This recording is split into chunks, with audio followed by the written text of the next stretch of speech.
Tamil Nadu election ಚುನಾವಣೆ ಪ್ರಚಾರದ ವೇಳೆ ಒಂದು ನಮ್ಮ ದೇಶದ ಹೆಮ್ಮೆಯ ಪ್ರಧಾನಮಂತ್ರಿಗಳಾದ ನರೇಂದ್ರ ಮೋದಿಜಿಯವರನ್ನ ಉಗ್ರಗಾಮಿ ಟೆರರಿಸ್ಟ್ ಎಂದು ಕರೆದು ನಮಗೆ ಇಡೀ ದೇಶಕ್ಕೆ ಒಂದು ಅವಮಾನ ಮಾಡಿದಂಗಾಗಿದೆ. ಯಾಕೆಂದರೆ ನಮ್ಮ ದೇಶ ಮೋದಿಜಿಯವರು ನಮ್ಮ ವಿಶ್ವದಲ್ಲೇನೆ ಒಂದು ವಿಶ್ವಗುರು ಅಂತ ಅನ್ನಿಸ್ಕೊಂಡು ಹೆಗ್ಗಳಿಕೆ ಹೆಸರುವಾಸಿಯಾಗಿದ್ದಾರೆ. ಅಂಥವರಿಗೆ ಇವರು ಉಗ್ರಗಾಮಿ ಅಂತ ಕರೆದು ಇಡೀ ನಮ್ಮ 140 ಕೋಟಿ ಜನರಿಗೆ ಒಂದು ಅವಮಾನ ಮಾಡೋ ಥರ ಒಂದು ಹೇಳಿಕೆ ಕೊಟ್ಟಿದ್ದಾರೆ. ಅವರಿಗೆ ಇವಾಗ ನನಗನ್ನಿಸ್ದಂಗೆ ಅವರ ವಯಸ್ಸಿಗೆ ತಕ್ಕನಾಗೆ ಅವರ ಹಿರಿಮೆಗೆ ತಕ್ಕನಾಗೆ ಅವರು ಹೇಳಿಕೆಗಳು ಕೊಡಬೇಕು. ಲಾಸ್ಟ್ ವೀಕ್ ಹಿಂದಿನ ವಾರನೂ BJP RSSಗೆ ಒಂದು ಪಾಯ್ಸನಸ್ ಸ್ನೇಕ್ ಹಾವ್ ಅಂತ ಹೇಳಿ ಅವಾಗಲೂ ಒಂದು ಕಾಂಟ್ರವರ್ಷಿಯಲ್ ಸ್ಟೇಟ್ಮೆಂಟ್ ಕೊಟ್ಟರು. ಸೊ ಇದು ಬಾರಿ ಈ ಥರ ಸ್ಟೇಟ್ಮೆಂಟ್ ಕೊಟ್ಟು ನಮಗೆ ಪ್ರಚೋದನಕಾರಿಯಾಗಿ ಹೇಳಿಕೆ ಕೊಟ್ಟು ಎಲ್ಲರಿಗೂ ರೊಚ್ಚಿಗೆ ಬರಿಸ್ತಾ ಇದ್ದಾರೆ. ಅವ್ರಿಗೆ ವಯಸ್ಸಾಗಿದ್ದರೆ ಅವ್ರಿಗೆ ಇದಾಗಿದ್ದರೆ ಅವರು ಈ ಕೂಡಲೇ ರಾಜೀನಾಮೆ ಕೊಡಬೇಕು, ನಿವೃತ್ತಿ ತಗೊಬೇಕು ಪಕ್ಷದಿಂದ ಮತ್ತು ಅವರ ಸ್ಥಾನದಿಂದ. ಹಾಗೆ ಕಾಂಗ್ರೆಸ್ ಪಕ್ಷ ಈ ಹಿಂದೆ ಇತಿಹಾಸ ನೋಡಿದ್ರೆ ಬರೀ ಉಗ್ರಗಾಮಿಗಳಿಗೆ ಸಪೋರ್ಟ್ ಮಾಡಿಕೊಂಡೇ ಬಂದಿದ್ದಾರೆ. ಹಫೀಜ್ ಸಯೀದ್ ಇರ್ಬೋದು, ಉಮರ್ ಖಲೀದ್ ಇರ್ಬೋದು, ಇಲ್ಲಿ JNUನಲ್ಲಿ ಕನ್ನಯ್ಯ ಕುಮಾರ್ ಇರ್ಬೋದು, ದೇಶ ವಿರೋಧಿ ಹೇಳಿಕೆ ಕೊಟ್ಟವ್ರಿಗೆಲ್ಲರಿಗೂ ಪ್ರೊಟೆಕ್ಟ್ ಮಾಡಿಕೊಂಡು ಕೆಲವರಿಗೆ ಟಿಕೆಟ್ ಕೊಟ್ಕೊಂಡು ಬಂದಿದ್ದಾರೆ. ನಮ್ಮ ಮನಮೋಹನ್ ಸಿಂಗ್ ಅವರು ಕಾಶ್ಮೀರ್ ಎಕ್ಸ್ಟ್ರೀಮಿಸ್ಟ್ನ ಕರೆದು ಅವ್ರ ಹತ್ರ ಮಾತಾಡಿ ಒಂದು ಡೈಲಾಗ್ ಇಟ್ಕೊಂಡಿದ್ದವರು ಮನಮೋಹನ್ ಸಿಂಗ್ ಅವರು. ನಮ್ಮ BJP ಪಕ್ಷ ಬಂದಾಗಿಂದ ಅಷ್ಟಾಗಿ ಎಲ್ಲೂ ಒಂದು ಉಗ್ರಗಾಮಿ ಚಟುವಟಿಕೆ ಅಷ್ಟು ನಡೆದಿದ್ರು ಆಪರೇಷನ್ ಸಿಂಧೂರ್ ಅಂತ ಒಂದು ಆಪರೇಷನ್ ಮಾಡಿ ಸರ್ಜಿಕಲ್ ಸ್ಟ್ರೈಕ್ ಅಂತ ಒಂದು ಅಟ್ಯಾಕ್ ಮಾಡಿ ರಿಟಾಲಿಯೇಷನ್ ಆ್ಯಕ್ಟ್ಸ್ನ ಮಾಡಿ ನಮ್ಮ BJP ಸರ್ಕಾರ ದೃಢವಾಗಿ ನಿಂತಿದ್ದೇವೆ. ಪಾಕಿಸ್ತಾನಕ್ಕೆ ಹಾಗೂ ಉಗ್ರಗಾಮಿಗಳಿಗೆ ಒಂದು ತಕ್ಕ ಪಾಠ ಕಲಿಸಿದ್ದೀವಿ. But Congress is always appeasement ಮಾಡಿಕೊಂಡು ಅವ್ರಿಗೆ ಮೈನಾರಿಟಿಗೆ ಅಪೀಸ್ಮೆಂಟ್ ಮಾಡೋದ್ರಿಂದ ದೃಷ್ಟಿಯಲ್ಲಿ ಉಗ್ರಗಾಮಿಗಳನ್ನೂ ಒಂದು ರೀತಿ ಒಂದು ಹೌಸಿಂಗ್ ಮಾಡಿ ಥರ ಇದು ಮಾಡ್ತಾ ಇದ್ದಾರೆ.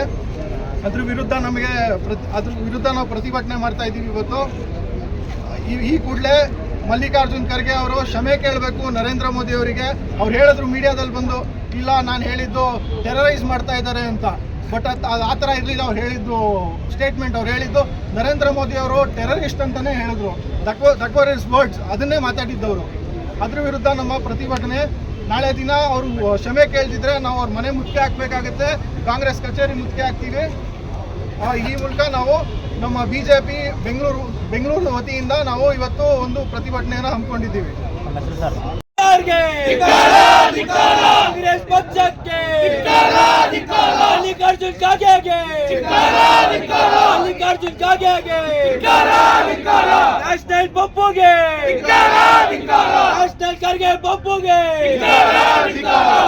ಭಾರತ್ ಮಾತಾಕ್ಕೆ ದೇಶ ವಿರೋಧಿ ಕಾಂಗ್ರೆಸ್ ಸರ್ಕಾರಕ್ಕೆ ನಾಡ ವಿರೋಧಿ ಕಾಂಗ್ರೆಸ್ ಸರ್ಕಾರಕ್ಕೆ ಹಿಂದೂ ವಿರೋಧಿ ಕಾಂಗ್ರೆಸ್ ಸರ್ಕಾರಕ್ಕೆ SC/ST ವಿರೋಧಿ ಕಾಂಗ್ರೆಸ್ ಸರ್ಕಾರಕ್ಕೆ ರೈತ ವಿರೋಧಿ ಕಾಂಗ್ರೆಸ್ ನರೇಂದ್ರ ಮೋದಿಗೆ ಒಲ ಬಿಜೆಪಿಗೆ ಧಿಕ್ಕಾರ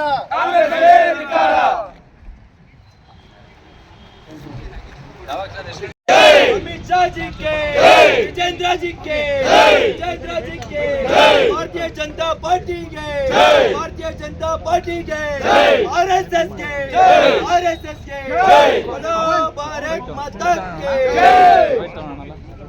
कांग्रेस हटाओ देश बचाओ, कांग्रेस हटाओ देश बचाओ, कांग्रेस हटाओ देश बचाओ, कांग्रेस हटाओ देश बचाओ, कांग्रेस हटाओ देश बचाओ. ಕಾಂಗ್ರೆಸ್ ಪಕ್ಷದ ಅಧ್ಯಕ್ಷರು ಮಲ್ಲಿಕಾರ್ಜುನ್ ಖರ್ಗೆಗೆ ಧಿಕ್ಕಾರ, ಧಿಕ್ಕಾರ, ಕಾಂಗ್ರೆಸ್ ಪಕ್ಷದ ಅಧ್ಯಕ್ಷರು ಮಲ್ಲಿಕಾರ್ಜುನ್ ಖರ್ಗೆಗೆ ಧಿಕ್ಕಾರ, ಧಿಕ್ಕಾರ, ಕಾಂಗ್ರೆಸ್ ಪಕ್ಷದ ಅಧ್ಯಕ್ಷರು ಮಲ್ಲಿಕಾರ್ಜುನ್ ಖರ್ಗೆ ಅವ್ರಿಗೆ ಧಿಕ್ಕಾರ, ಧಿಕ್ಕಾರ, ಕಾಂಗ್ರೆಸ್ ಪಕ್ಷದ ಅಧ್ಯಕ್ಷರು ಮಲ್ಲಿಕಾರ್ಜುನ್ ಖರ್ಗೆ ಅವ್ರಿಗೆ ಧಿಕ್ಕಾರ, ಧಿಕ್ಕಾರ, ದೇಶ ವಿರೋಧಿ ಕಾಂಗ್ರೆಸ್ ಅವ್ರಿಗೆ ಧಿಕ್ಕಾರ, ಧಿಕ್ಕಾರ, ದೇಶ ವಿರೋಧಿ ಕಾಂಗ್ರೆಸ್ಗೆ ಧಿಕ್ಕಾರ, ಧಿಕ್ಕಾರ.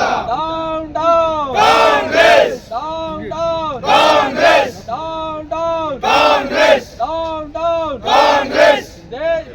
कांग्रेस हटाओ देश बचाओ, कांग्रेस हटाओ देश बचाओ, कांग्रेस हटाओ देश बचाओ, कांग्रेस हटाओ देश बचाओ. भारत माता के जय, भारत माता के जय. भारतीय जनता पार्टी के जय. नरेंद्र मोदी जी के ರಾಜೀನಾಮೆ ಕೊಡಬೇಕು ಅನ್ನುವಂತಹ ಒತ್ತಾಯ ಮಾಡಿದ್ರಂತಾನೆ ಹೇಳ್ಬೋದು.